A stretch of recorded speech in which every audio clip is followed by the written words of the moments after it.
Hello, I'm Leah from Got2Go. Welcome to my channel. Today we're going to talk about the best helmets for adventure riding. Welcome to this little comparison.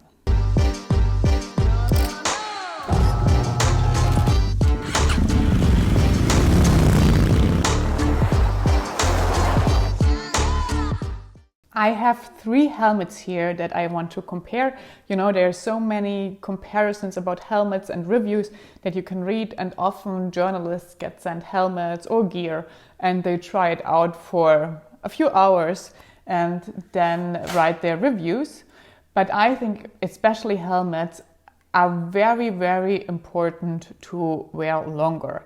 And each of these helmets that you can see here, I have really tried and really traveled very long with. I already have to disappoint you because I will not have a clear winner of these helmets. It really depends a lot on what you're liking. And like always, I think please everyone go to shops, try those things on, because all of our heads are different. So each of us has a different helmet that might suit him best. But let's start this. So these three helmets I have all worn a very, very long time, and I'm gonna start with the helmet that was actually my first motorcycle helmet. And this is this one here, the Arai Tour X4.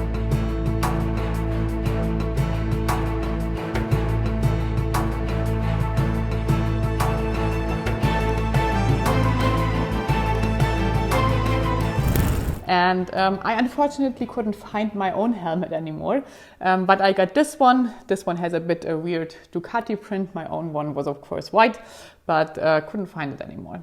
And yeah, this helmet I drove after I did my driver license.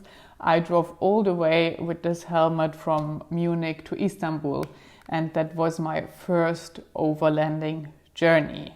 And I really thought there would come nothing better than this one. The second helmet is this one. This one is the Touratech Aventuro Carbon number 2.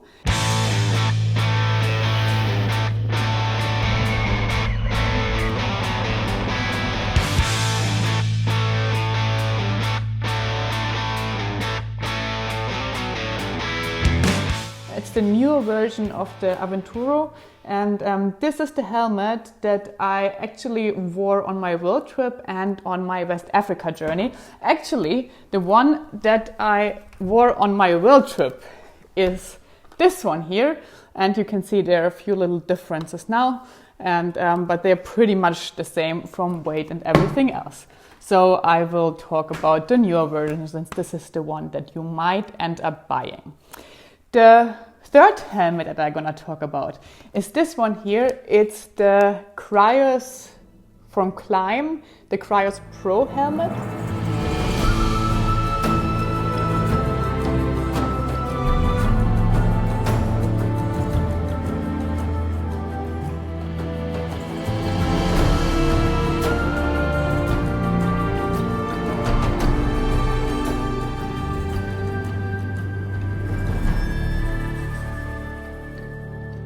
I more or less bought this by accident. When Corona hit, I went into a shop because I didn't have any motorcycle gear anymore because I left everything in Africa, and I tried on this helmet and I immediately fell in love with it. So with this helmet, I drove all the way on our journey Expedition North that you might know here from my YouTube channel. So all of these helmets I have tried for several 10,000s of kilometers and have worn them really for weeks. When you are buying a helmet, I think there are three things that are key. Number one for me is of course the comfort. This helmet really has to fit on your head. And I have to disappoint you because not every helmet fits on every head. So maybe my favorite one will not even be comfortable for you. The second thing that is very important for me is the weight, because you travel with these helmets for a very, very long time. So each 100 grams that a helmet is more heavy than the other really can make a huge difference.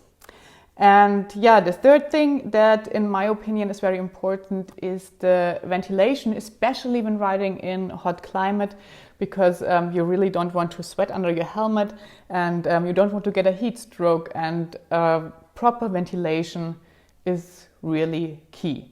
So we're gonna check all these helmets for these different aspects. We're gonna start with something very easy, because that's not depending on how big your head is or something else. We're starting with the weight of the helmets. And I will weigh these helmets now, so you can really see all of these helmets are a size small. So it's a good comparison. And even though the producers sometimes say it's like this or that weight, it sometimes can get like a few grams more or less. So we're gonna weigh these helmets now, and I'm gonna talk with you about what we find out. We're gonna start with this one.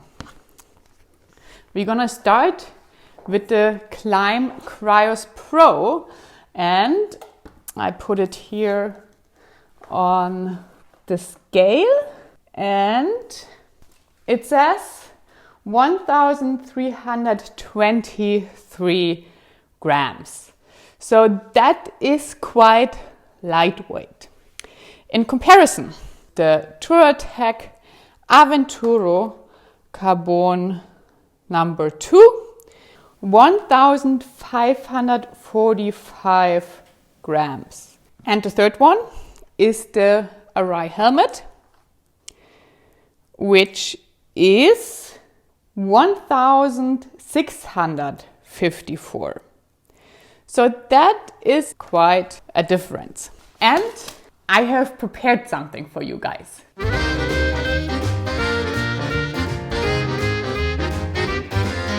So now we know this one, the Krios Pro from Klim, is the most lightweight one. Then comes the Touratech helmet that has 222 grams more than the Krios. And then comes the Arai helmet that has indeed 331 grams more than the Klim Krios Pro. And to show you guys how much that is, I have prepared these 2 bottles. And here you can see how much additional weight compared to the Klim Krios Pro you're gonna carry with each of these helmets on your head. In these 2 bottles, there fits half a liter of liquids. And I have measured that on the scale, and this is exactly the 222 grams. This is the 331 grams.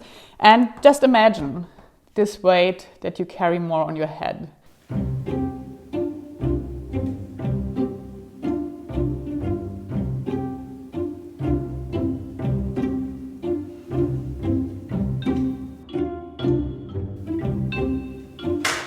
And people always say, oh, it doesn't make so much a difference.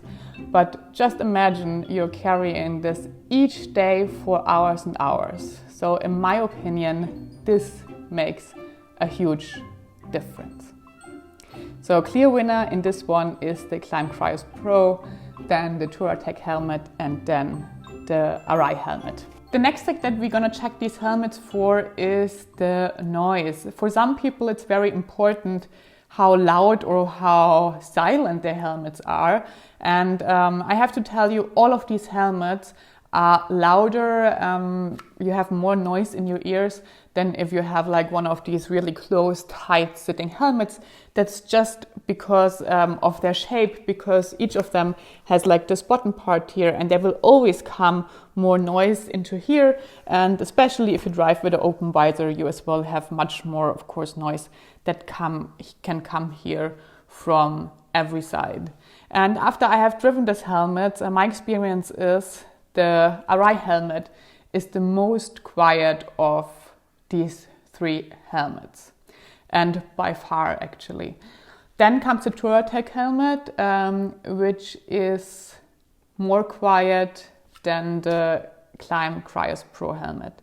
Compared to these 2, the Klim Krios Pro is really, really noisy. I have to admit, I don't care so much about this because I'm always driving with noise cancelling earphones.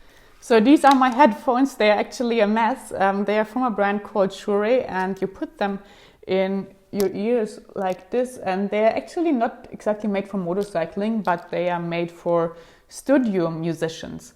So they are very high quality headphones anyways, and I tell you, if you have once tried them, you can never go back to a normal motorcycle communication system because the sound is just so incredibly good. And I even drive with them when I don't listen to music or don't listen to anything because they protect my ears. And on the Expedition North, I once took off this Climb Cryos Pro helmet and forgot to put in my earphones. And then I drove like an hour or so and my ears were really like beeping because of all of the noise from the road.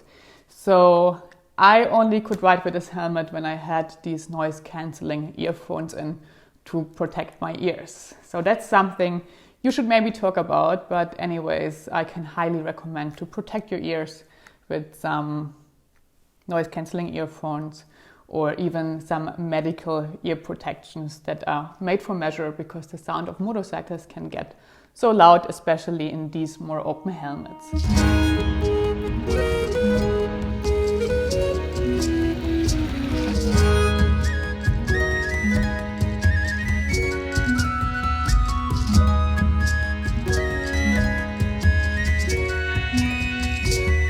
A very important point is the comfort of helmets.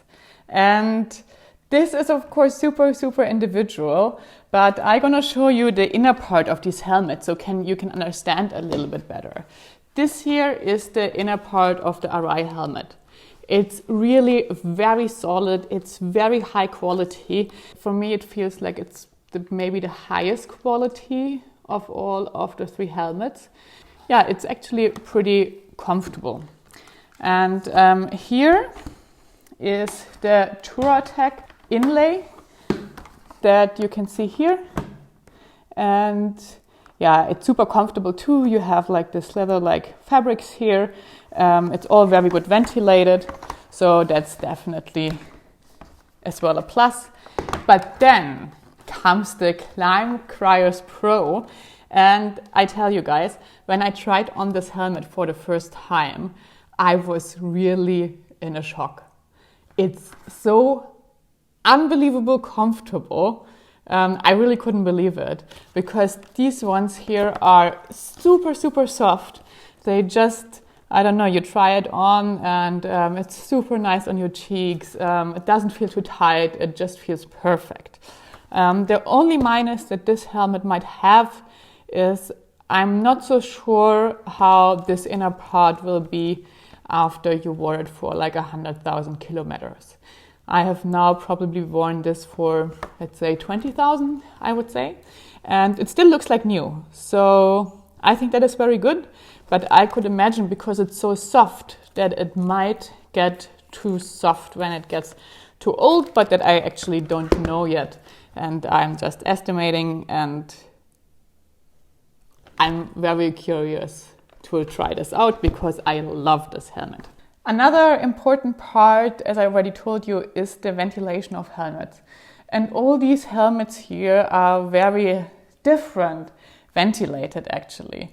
We have first the Arai helmet, which in my opinion, for me, has the most comfortable ventilation to as well switch during riding because I can feel all these buttons so well. So the Arai helmet basically has, of course, here on a chin, you easily switch it up and down. Then here on top, you can just open this with these small buttons that you can see here. And they are really, I mean, I can as well do it with my gloves, so that's very comfortable. And then you have here in the back, you have these ones that you can regulate and you can kind of like lead the airstream in. And there are three different like modes where you can have it. Here in the middle or on the right. So I think they have done a very, very good job with the ventilation of this helmet. The Touratech Aventura Pro has as well this piece here, that you can open and close for ventilation. I have to admit I always have it open. That's why it's not so easy to change now, because it got so dusty in Africa.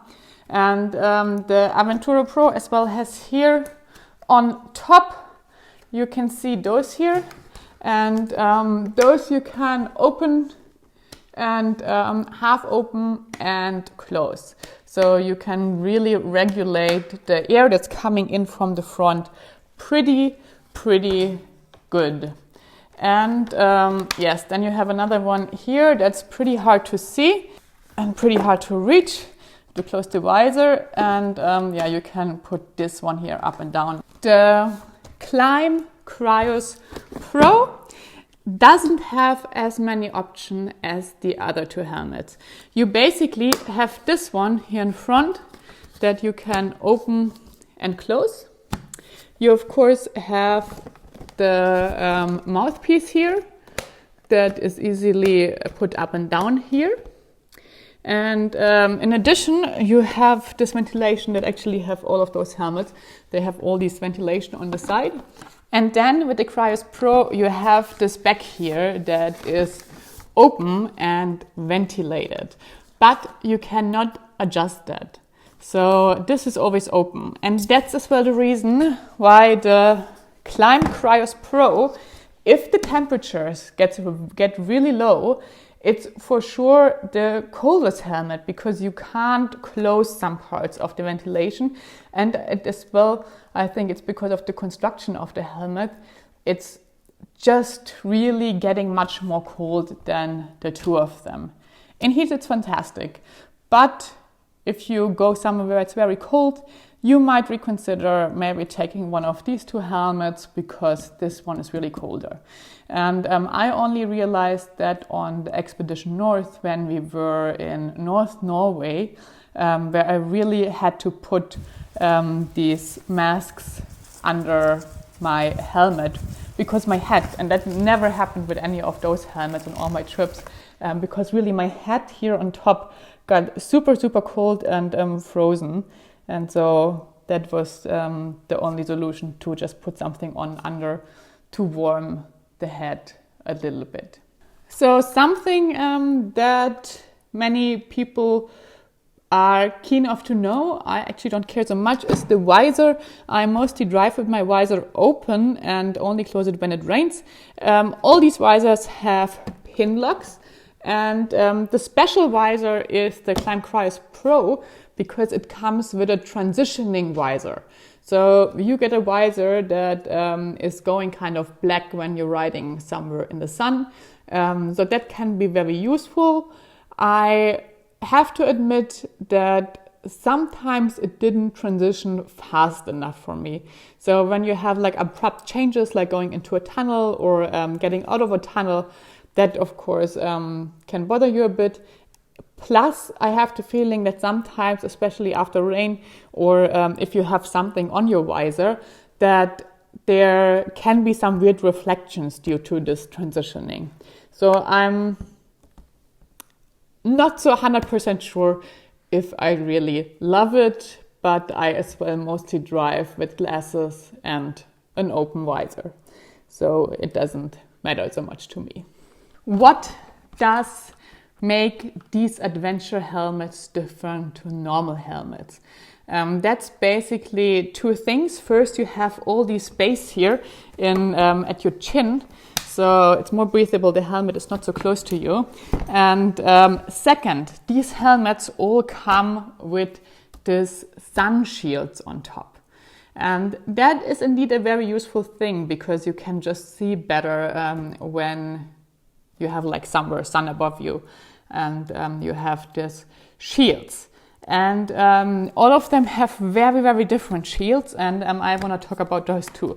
So we have this Touratech helmet that has this shield here, and the interesting thing is the Touratech one is actually the only one where you can adjust the shield even more. So you can pull out the shield and it gets even bigger when you're riding into the sun.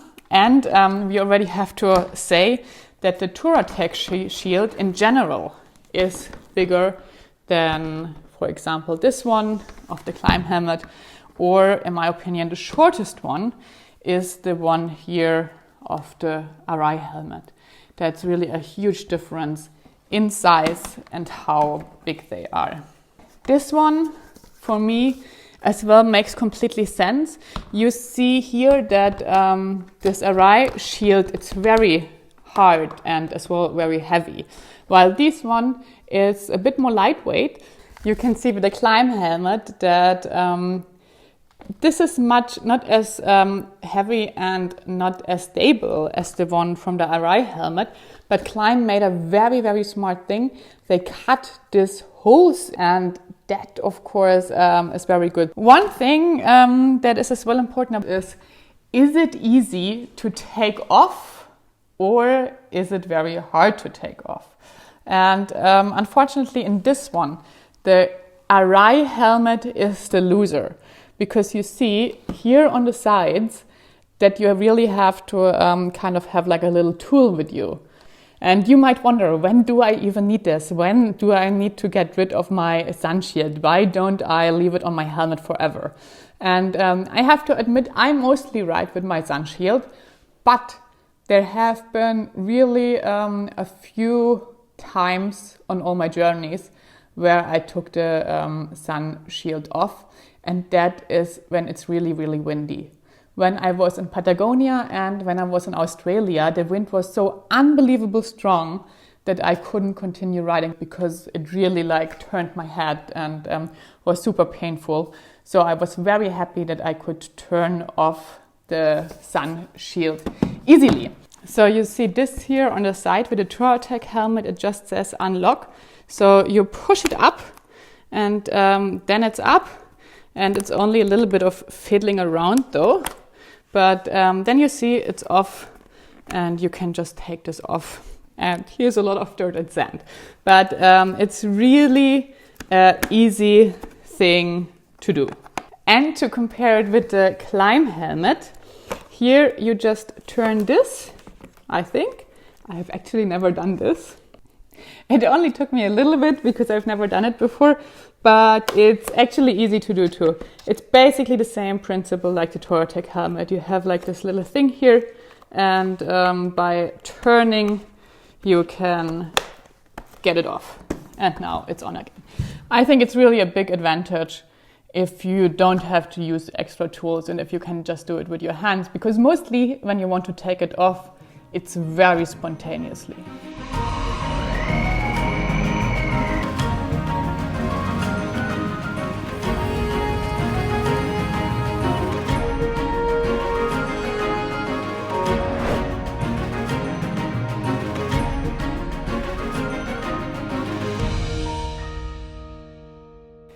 The last but not so unimportant point about these helmets is the pricing. And we're going to start with this one. I'm going to tell you the prices in Germany, so that means European prices at the moment. You can get the Arai Tour X4 for 583 euros. I have to as well say all of these helmets, because they're really good quality, they are in the higher price range. So Arai, 583 euros. The Climb Cryos Pro you get for 595 euros. The Climb Cryos Pro is the most expensive one of these three helmets, but it's only a 10 euro price difference between those two. And the Touratech Aventuro Carbon 2 is 499 euros. So that's quite a bit cheaper than these two. So what is the overall conclusion about these helmets? In my opinion, you really can't go wrong with any of those. They are all fantastic adventure helmets, and it really depends what is important to you. Do you want to have a more quiet helmet? And in my opinion, maybe as well the most well-made quality-wise helmet, then go for the Arai. I think this one's gonna last forever. But then, and I'm gonna put these things here again, then there is really, in my opinion, this huge disadvantage of the Arai helmet, that it's so heavy compared to these other two. And if you want to go for the most lightweight, and in my opinion is for the most comfortable one, then the Climb Krios Pro is your helmet. And if you're looking for a good helmet that can do everything, but that is not as heavy as the Arai and not as loud as the Climb Krios Pro, then go for the Touratech Aventuro Carbon 2. And what is my favorite helmet at the moment? I have to admit that the Arai, because of its heavy weight, and even though it doesn't look so much heavier than the Touratech Aventuro helmet, somehow it feels heavier to me, and like much heavier. And maybe it's just my body anatomy, but it's just the most heavy helmet of those three, and I really think that makes a difference. So for me, the Arai is out. And for me, the decision is always between those two. I love to ride both of them. And at the moment, I am going for the Climb Krios Pro because it's so super comfortable. But I would not do it if I would not wear this noise cancelling earphones, because otherwise I think my ears would just die. So yeah, that's my overall conclusion. I hope this was helpful for you. I hope you got a step closer to your own helmet choice and finding the best helmet for yourself. And I as well have to tell you, these are the helmets I tested, and these are the helmets that I rode for a really, really long time and that I have experiences with. There are, of course, other helmets like the Shoei Hornet or the Schuberth helmets, but none of these helmets is fitting on my head, so you will never see a review of those here on my channel. So if any one of you people who are watching wearing some of those helmets or a different kind of brand and loves another brand, then just leave me a comment down here, because other people might be interested in that too, and maybe that's exactly what they are looking for. If you have any more questions about these three beauties here, then leave me a comment too. Or if you have any more experience with them and if you like them too, then comment.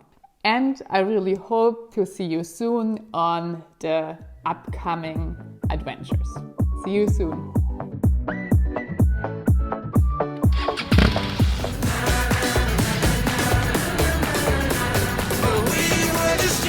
Until something better came along.